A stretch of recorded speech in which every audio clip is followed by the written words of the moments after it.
Keep calm. 98, 99, 100. Vanali knew that he needed to relax. His heart was racing in his chest and he could feel every beat. That's why he was counting the seconds in the canoe. 101. Escaping was never a part of Vanali's idea of a better life. What was he to do? He wanted to be able to think for himself, but what about soccer, calm, and school? How was he going to give all those things up? He didn't know. All he knew is that his family was leaving. All of a sudden it was dark and he couldn't breathe. He knew this was the end. The Mekong River was not friendly. The river didn't care that he was trying to escape. His shirt billowed as the water pulled him along, and Vanali searched for something to hold. Ghosts, he thought, pulling me toward death. His leg brushed something solid, another corpse, his mind had decided. It held onto his ankle and pulled. Vanali kicked, but it was too late. The thing had an unbreaking grip, forcing his body up. Vanali thought this was the end. He stopped trying to escape. He knew there was no hope. He had no strength to fight. Wait! Suddenly there was air all around him.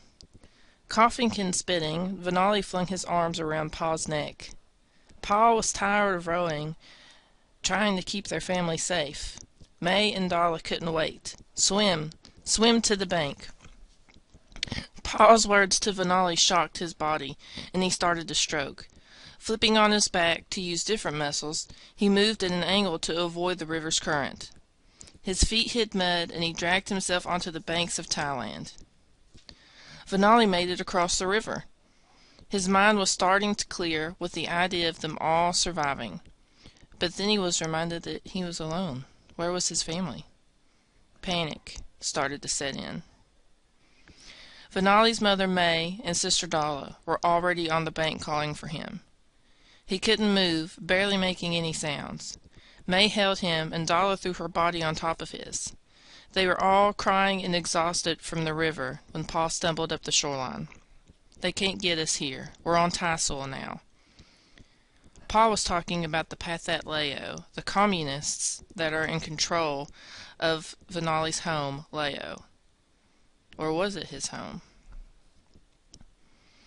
May and Pa always whispered of places where they were free to think, have our own ideas, and chase after them. Now we can live. Now we can be ourselves without fear of any punishment. Vanali thought the hardest part was over. He and his family had escaped Lao to Thailand. They were free of communism. Now all they had to do was wait for his new home. But for how long? To finish Vanali's story and to find out when or if he finds freedom, read Escaping the Tiger by Laura Manivong.